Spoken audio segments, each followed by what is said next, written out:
A mi consulta, los pacientes con cáncer de próstata vienen generalmente derivados del servicio de urología. Y lo que más noto en estos pacientes es incertidumbre. Hoy vamos a hablar del cáncer de próstata. Soy Guillermo de Velasco, oncólogo médico del Hospital 12 de Octubre y secretario científico de la Sociedad Española de Oncología Médica. Yo soy Aitana Calvo, oncólogo médico del Hospital Gregorio Marañón de Madrid y secretaria científica de la Sociedad Española de Oncología Médica. Hablamos, por tanto, de la próstata. ¿Y qué es la próstata? Es un órgano que se encuentra situado debajo de la vejiga en los varones exclusivamente. Rodea la uretra, por donde se emite la orina y el semen. Normalmente es un órgano que se puede ver afectado por distintos factores hormonales, por eso es tan frecuente que a partir de cierta edad los varones tengan síntomas urinarios. Estos síntomas son urgencia miccional, una necesidad imperiosa de orinar, dificultad para iniciar la micción, pueden tener nicturia, se levantan a orinar por la noche y otra serie de síntomas. Y estos síntomas pueden ser derivados tanto de patología benigna, como por ejemplo la hipertrofia benigna de próstata, la tienen la mayoría de los varones a partir de cierta edad, pero también pueden ser síntomas de un tumor. Los factores hormonales son, por tanto, muy importantes en el desarrollo de la enfermedad, tanto la patología benigna como la maligna, y generalmente pueden responder los pacientes a los tratamientos de deprivación androgénica, es decir, a los tratamientos que suprimen las hormonas. También hay un pequeño porcentaje de pacientes cuya enfermedad tiene factores genéticos. Normalmente son pacientes que debutan antes, a edades más precoces, y la enfermedad es normalmente más agresiva. Pero, Aitana, cuéntanos un poquito cómo se hace el diagnóstico en general precoz de los pacientes con cáncer de próstata. Hay dos formas de diagnóstico. Una forma es el diagnóstico precoz, es cuando el paciente no tiene síntomas, mediante la detección rutinaria del antígeno prostático en sangre. Respecto a este sentido hay cierta controversia porque pues en algunos estudios nos dicen que no aumenta la supervivencia detectar precozmente el tumor porque es un tumor de muy lenta evolución, que en algunos casos pacientes con otras enfermedades o una edad avanzada no va a condicionar su fallecimiento, es decir, que el paciente moriría por cualquier otra causa aunque el tumor no se tratase, porque normalmente es un tumor de lenta evolución. Sin embargo, si el paciente tiene síntomas, no hay duda de que hay que intentar diagnosticar. Hay que hacer una determinación del antígeno prostático en sangre, hay que hacer también un tacto rectal. A través del recto se puede palpar la próstata, ver si hay irregularidades, algún nódulo, la consistencia, y también puede ser necesario hacer una ecografía transrectal, también a través del recto, o hacer una biopsia. En este caso estaremos ante un diagnóstico y habrá que individualizar, como siempre, pero en este caso más que nunca, el tratamiento en función de otras enfermedades, edad y otras cuestiones. Entonces, ¿cómo tratamos, que esta es una parte muy importante, al paciente con cáncer de próstata?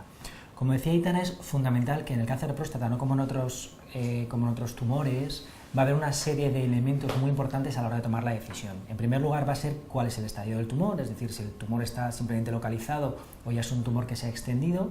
Luego es muy importante tener en cuenta las características del tumor, cómo va a ser el tamaño, cómo va a ser los niveles de PSA, cómo va a ser el Gleason, que es la diferenciación del tumor. Cuanto más indiferenciado esté el tumor y lo que tendrás un Gleason más alto son tumores más agresivos. Y luego va a ser muy importante la comorbilidad.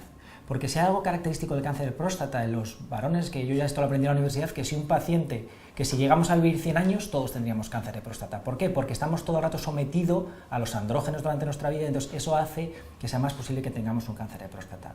De tal forma que una de las cosas que se plantea es que alguno de estos tumores va a ser unos tumores con un comportamiento más benigno. En estos casos, una de las opciones terapéuticas es simplemente la observación, que puede ser observación porque el paciente se encuentre muy bien y tenga un tumor de bajo grado y que solo necesite ser observado, hay que hacer obviamente unos controles con ese tumor, o bien sea porque el paciente tenga una serie de comorbilidades que haga que los tratamientos puedan perjudicar la situación del paciente. Pero luego, cuando tenemos los tumores, el tumor localizado y hemos hecho un diagnóstico, se trata el tumor y se trata a nivel local. Entonces, los tratamientos más importantes tenemos por un lado es la cirugía y por otro lado es la radioterapia. Generalmente la cirugía es una cirugía que es la prostatectomía radical, que lo que va a hacer es quitar completamente la glándula prostática. Y en este caso, hay diferentes alternativas. Puede ser laparoscopia, puede ser una cirugía abierta o puede ser robótica. Generalmente lo que se dice de estas técnicas es que lo más importante es la experiencia del urólogo que va a realizar cualquiera de estas técnicas.